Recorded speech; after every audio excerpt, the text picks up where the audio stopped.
สบายดีมาพบกับสาวน้ำหวานให้โชคดีซะแนวเส้นเก่าเส้นเคยเนาะทุกคนนะมื้อนี้สาวน้ำหวานกะได้มาเวียกเนาะมาเวียกอยู่ทางแบ่งปิ่งไก่เซโนนั่นเองเนาะทุกคนเนาะสาวน้ำหวานสิพาFCทุกคนมาเบิ่งบรรยากาศแต่กะสิบ่ได้ออกไปทางมองเขาขายปิ้งไก่เนาะทุกคนแต่ว่าสิมาอยู่แบบว่าในในหมู่บ้านนี้เขาสิเฮ็ดแบบว่า ปิ้งไก่ขายเป็นอาชีพเลยเนาะทุกคนแต่ละเฮือนสิมีธุรกิจของเขาธุรกิจของเขาก็คือปิ้งไก่ขายนั่นเองแต่ละทุกหลังคาเฮือนสิมีเนาะทุกคนเขาสิเฮ็ดแบบไปขายแบบ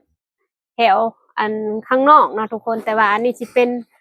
บ้านเฮือนเขาเนาะทุกคนเพราะว่าเวลาตอนเช้านี่เขาสิออกไปขายอันข้างนอกแต่พอแบบตกแรงมาเขาก็มากะสิประมาณนี้เนาะทุกคนเดี๋ยวสาวน้ำหวานสิพาไปเบิ่งบรรยากาศรอบๆเนาะทุกคนเนาะไปกันเลยเนาะทุกคนเนาะนี่เนาะทุกคนเนาะ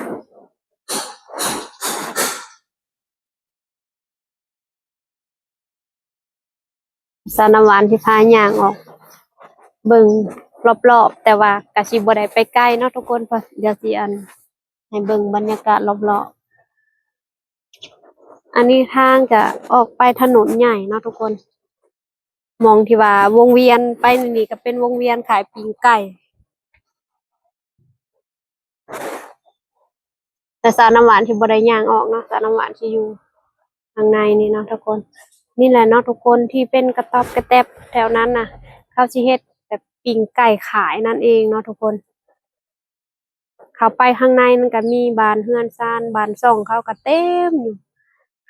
ทุกๆหลังคาเฮือนจะมีแบบว่าเขาเฮ็ดธุรกิจไก่เนาะทุกคนเมืองเฮือนค่ะมีแต่เฮือนหลังใหญ่ๆเนาะ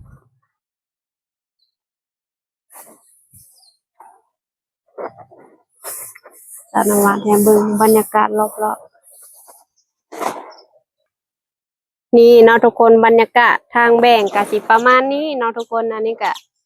มาเบิ่งเพิ่นโบกอันเพิ่นติดบัวเนาะทุกคนต่างติดบัวเนาะทุกคนเพิ่นติดบัวอยู่เนาะทุกคนบรรยากาศก็สิประมาณนี้เนาะทุกคนเดี๋ยวสาวน้ำหวานสิย่างไปเบิ่งด้านนั้นเนาะทุกคนพาทุกคนย่างเบิ่งบรรยากาศยามประมาณสัก9 โมงเนาะทุกคน9 โมงเช้า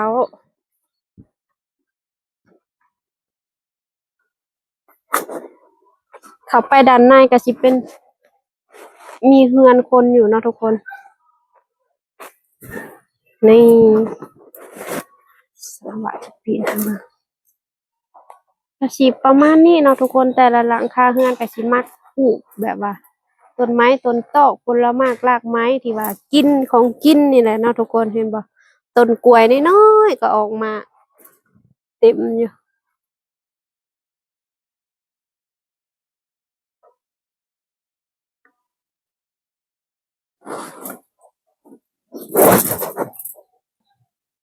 นี่ทุกคน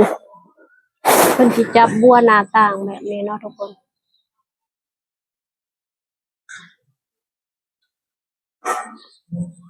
เดี๋ยวสาวน้ำหวานมาเบิ่งเพิ่นจับบัว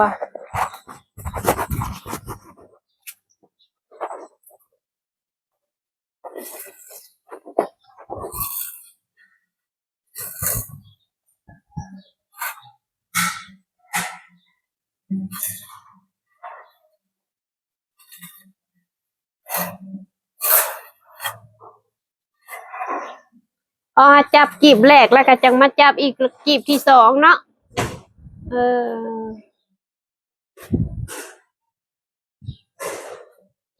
งานสีมือขนาดเลย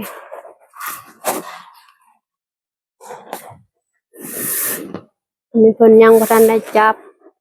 เพิ่นสิจับมาฮอดนี้ก่อนเนาะทุกคน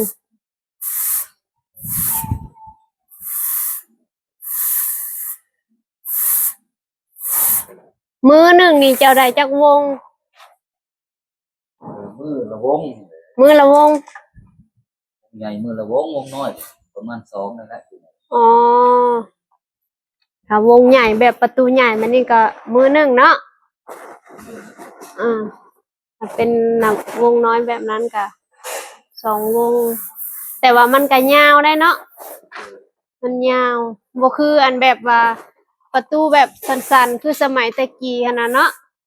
คุมื้อนี้เขาฮิตแต่ประตูแบบว่ายาวๆใหญ่ๆบัดนี้อืม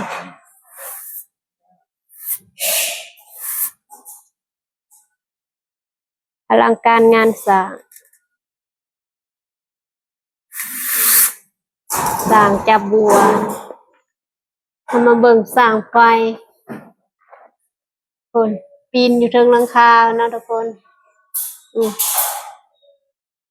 แบบว่าแต่ละสร้างนี่สิบ่มีลูกน้องอะนะแบบเฮ็ดเอง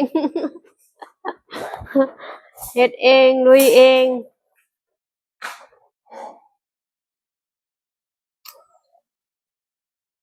ข้างในกำลังเดินไฟเนาะทุกคนเดินไฟแล้วก็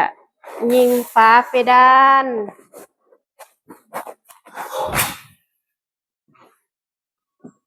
เบิ่งด้านนอกโอ้เนาะทุกคนเงินเขาเลยมีแตหลังบักใหญ่ๆ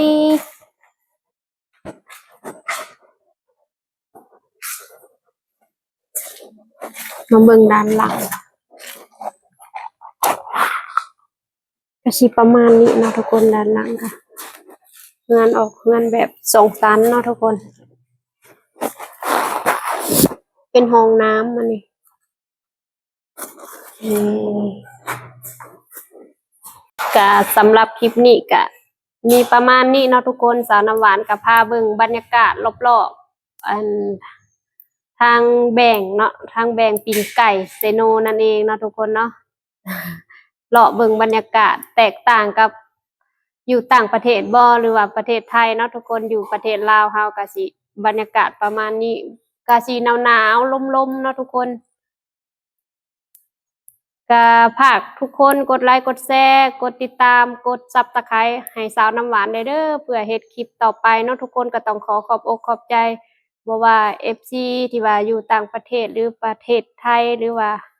ประเทศลาวเฮาเนาะทุกคนที่ว่าติดตามสาวน้ำหวานก็ต้องขอขอบอกขอบใจนำหลายๆเนาะหรือว่าสาวน้ำหวานเว้าผิดพลาดประการใดก็ต้องกราบขอโทษขออภัยนำหลายๆเด้อ